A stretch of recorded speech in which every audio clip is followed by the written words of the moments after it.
नमस्कार बच्चों, आपका श्री राम कोचिंग क्लासेस में स्वागत है।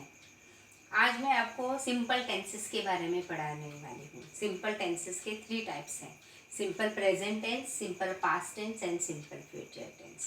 तो आज चलो हम इसके बारे में पढ़ते हैं। तो पहला जो है, it indicates universal truth, habitual action और an action of that moments. तो सिंपल प्रेजेंट टेंस में क्या होता है, उसमें यूनिवर्सल ट्रूथ है वो दिखाया जाता है।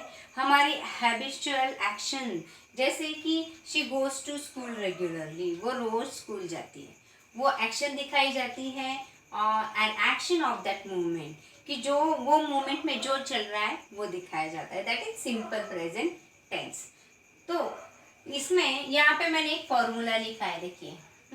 तो हमें ये फॉर्मूले से हम पढ़ाई करेंगे, हर एक में मैंने लिखा है।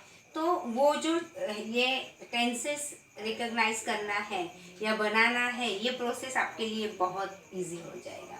तो देखिए, अभी subject plus V1 plus object, that is the formula of that present tense, simple present tense. तो अभी S means subject, V1 means verb and O means object. अभी ये देखिए, V मीन्स वर्ब। तो ये पूरा पढ़ाने के पहले मैं एक छोटी सी चीज़ इसमें मेंशन कर रही हूँ कि जो बहुत इम्पोर्टेंट है पूरे टेंसेस सीखने के लिए। तो देखिए, अभी V1, V2, V3, V4 ये मैंने लिख के रखा है। तो अभी मैं जितने भी फॉर्मूले आगे चल के भी लेने वाली हूँ उसमें ये सब आने वाला है। तो उस टाइम आपको प्रॉब्लम ना आए, दिक्कत ना आए, इसलिए मैंने ये आपको समझा रही हूँ मैं। तो अभी V1, तो इसका मतलब है मेन वर्ब। ओके, तो ये मेन वर्ब का जो पास्ट फॉर्म रहता है उसको हम बोलते हैं V2 में। नेक्स्ट है V3 मीन्स पास्ट पार्टिसिपल और V4 मीन्स प्रेजेंट पार्टिसिपल। अभी आपको ये पता है, तो इसका देखते हैं। ईट, एट, ईटन, ईटिंग, गो, वेंट, गॉन, गोइंग, ऐसे बहुत सारे हैं कि जो आपको पता है। लेकिन ये मैंने सिर्फ नाम आपको, जो V1, V2, V3 मैं लिखने वाली हूँ, इसलिए मैंने ये लिख के दिया है। तो चलो अभी हम लोग वापस से सिंपल प्रेजेंट टेंस की तरफ आते हैं। तो देखिए, अभी एग्जाम्पल्स के लिए मैंने कुछ यहाँ पे लिखे हैं सेंटेंसेस, उसको हम स्टडी करने वाले हैं। The sun rises in the east.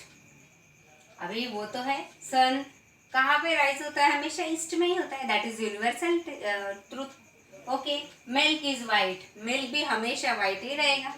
It is also example of universal truth. So this 2 examples of the universal truth, it indicate universal truth. Okay, next, he enjoys good food. I hear the whistle of the policeman. She goes to school regularly. ये सारे मैंने examples लिखे हैं। अभी इसमें आपको देखना है, देखिए हमारा जो फॉर्मूला है वो सब्जेक्ट पहले आता है, बाद में V1 आता है मीन्स मेन वर्ब आता है, और बाद में आता है ऑब्जेक्ट। तो यहाँ पे देखो, ये हमारा हुआ सब्जेक्ट। ओके, यहाँ पे ये है हमारा मेन वर्ब, तो राइजेस है हमारा मेन वर्ब, और इन द ईस्ट ये है हमारा ऑब्जेक्ट। ओके, हर एक एग्जाम्पल में हम देखेंगे सब्जेक्ट ये है हमारा V1 और ये है हमारा ऑब्जेक्ट। सब्जेक्ट ये V1 और ये है ऑब्जेक्ट। आई हियर में अभी ये है हमारा V1, तो ये बाकी का है ऑब्जेक्ट। यहाँ पे भी शी गोज, यहाँ पे भी सेम, ये है हमारा V1, बाकी है ऑब्जेक्ट। अभी एक चीज़ आपने यहाँ पे देखी होगी, आपने ऑब्जर्व किया होगा कि कुछ जगहों पे मैंने V1 को S लगाया है। ओके, या S या ES लगाया गया है। तो वो क्या है, तो सिंपल प्रेजेंट टेंस में हमेशा याद रखना कि सपोज सेंटेंस में सब्जेक्ट में ही, शी, इट और सिंगुलर नाउन होगा, तो उसके आगे मेन वर्ब को हमेशा S या ES ही लगना चाहिए। ओके, तो देखिए अभी ही यहाँ पे है, ये इसका एग्जाम्पल मैं आपको बता रही हूँ। ही एंजॉयज, नॉट ही एंजॉय, ये नहीं आएगा, ही एंजॉय नहीं, ही एंजॉयज गुड। लेकिन यहाँ पे आई होता तो आई एंजॉय गुड फूड, लेकिन सामने ये है ही के, इसके बारे में बोलना है तो हमें आना है यहाँ पे एस या एस लगता है, that is why we put here S. Okay, also अभी शी, यहाँ पे तो मेन वर्ब वैसे तो गो है, लेकिन ये चारों में से कोई भी आएगा तो एस या एस लगता है, तो अभी गो को एस तो नहीं लगेगा, एस लगता है उसको, आपको तो पता है। So she goes to school regularly, ये हुआ हमारा सब्जेक्ट, ये हुआ हमारा V1 और ये पूरा हुआ हमारा ऑब्जेक्ट। इस तरह से हमारा सिंपल प्रेजेंट का सेंटेंस बनता है। इसमें याद रखने वाली पहली तो बात यही है कि subject plus V1 plus object, that is formula. और सेकेंडली हमें ये याद रखना है ही शी इट और नाउन होगा तो उसके वर्ब के साथ लगेगा एस और एस। ओके ओके, इसका एक छोटा सा एग्जाम्पल और मैंने दिया है कि मैं ये बताना चाहती हूँ कि सिंगुलर नाउन होगा तभी एस या एस लगेगा। तो देखिए इसके लिए मैंने ये लिखा है डॉग्स और यहाँ पे लिखा है डॉग, बहुत सारे डॉग्स हैं, तो इसके लिए यहाँ पे मैंने एस नहीं लगा है, डॉग्स बार्क और डॉग बार्क्स, ये है इसमें डिफरेंस।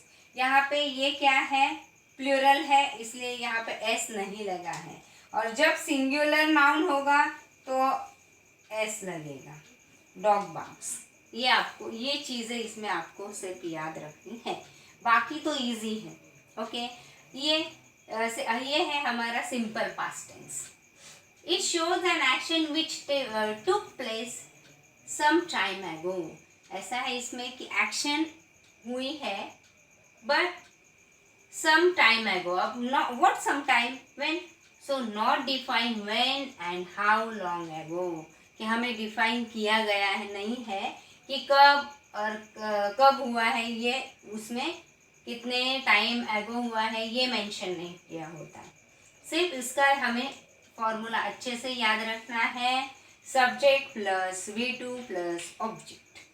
तो अभी देखिए हमारा सब्जेक्ट अभी V2 के हिसाब आपने इस तरह से देखा तो V2 मीन्स पास्ट फॉर्म, हमारा जो भी सब ये है V1 है उसका पास्ट यहाँ पे ये सिंपल पास्ट में आता है वर्ब का। Okay, the car stop at the signal, stop, यहाँ पे स्टॉप है, इसका मतलब ये है सिंपल पास्ट टेंस का सेंटेंस। हमने कैसे रिकॉग्नाइज किया, यहाँ पे V2 आया इसलिए, because it is a subject and ये रिमेनिंग जो है वो है हमारा object. Okay, now second sentence, they elected him monitor, elected is also V2, okay, means past form of elect, and that is why they elected him monitor. The third one is he completed his work. See here, completed. What is complete? Completed is the past tense, past form of complete. So he completed his homework. She went to school.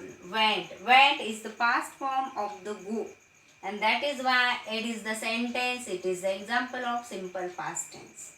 So मैंने यहाँ पे ये जो force दिए हैं sentences, उसको आपको वो अच्छे से स्टडी करना है।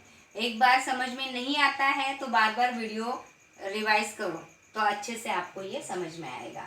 यहाँ पे हमने जैसे सिंपल प्रेजेंट टेंस में हमने देखा कि ही शी इट नाउन है तो वहाँ पे एस या एस लगता है, लेकिन सिंपल पास्ट टेंस में ऐसा कुछ भी नहीं है, डायरेक्टली आप इसको उठा और इधर रख दो, बस आपका simple past tense complete. It is too much easy.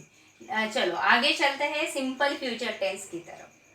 It used to talk about things that haven't happened, कि ये मीन्स अभी तक नहीं हुआ है लेकिन आगे चल के होने वाला है, ये जो है वो सिंपल फ्यूचर टेंस है। तो उसका जो फॉर्मूला है सब्जेक्ट, ये मैंने रखा है, सब्जेक्ट प्लस विल या शाल प्लस V1 प्लस ऑब्जेक्ट। अभी यहाँ पे देखो कि विल या शैल सेंटेंस में होता है तो हमें ये पता है कि वो हमेशा फ्यूचर टेंस का ही सेंटेंस है। लेकिन विल या शैल के बाद में सपोज V1 आता है, मीन्स मेन वर्ब आता है, तो समझ लेना कि ये फ्यूचर सिंपल फ्यूचर टेंस का ही सेंटेंस है। तो चलो अभी हम पढ़ते हैं उसके एग्जाम्पल्स। तो we shall visit the exhibition, shall visit, okay. तो शैल से तो समझ में आ रहा है कि ये सिंपल, ये फ्यूचर टेंस है, लेकिन visit is the main verb. तो शैल visit, that means it is the sentence of simple future tense. We shall visit the exhibition. The workers will go on strike. Will go means यहाँ पे भी main verb आया है will के आगे, that is why it is also the example of simple future tense. Next is my father will return from America. So will return. And the next is I shall never forget this experience. तो मैं भूलने वाली नहीं हूँ ये experience. shall forget, तो ये जो है shall never forget, तो forget भी जो है वो है मेन वर्ब। shall के आगे जो हमेशा आता है वो है मेन वर्ब, ओके। उस टाइम वो सेंटेंस रहेगा सिंपल फ्यूचर टेंस का। ये जो है सिंपल फ्यूचर टेंस बहुत इजी है। इसमें सिर्फ एक ही बात आपको याद रखनी है कि आई और वी के बाद में आता है शैल, लेकिन मोस्टली अभी विल यूज़ किया जाता है। तो ऐसा नहीं है कि सिर्फ शैल ही लिखना है हमें, ऐसा कुछ नहीं है। We can write will here also, okay. तो ये जो सिंपल वाले जितने भी टेंस, तीनों भी टेंसेस हैं, वो आपको अच्छे से रिवाइज करना है, और आपको बार बार रिवाइज करने से वो अच्छे से आपको समझ में आएगा। सिर्फ आपको कंसंट्रेट करना है ये फॉर्मूले के तरफ। और मैं जल्द ही इसका आगे का जो है कंटिन्यूअस टेंस, उसका भी मैं वीडियो आपको भेज दूंगी। प्लीज़ इसको रिवाइज करो। और आपने अभी तक हमारे चैनल को सब्सक्राइब नहीं किया है तो वो सब्सक्राइब करो और बेल आइकन पे क्लिक करो। Thank you.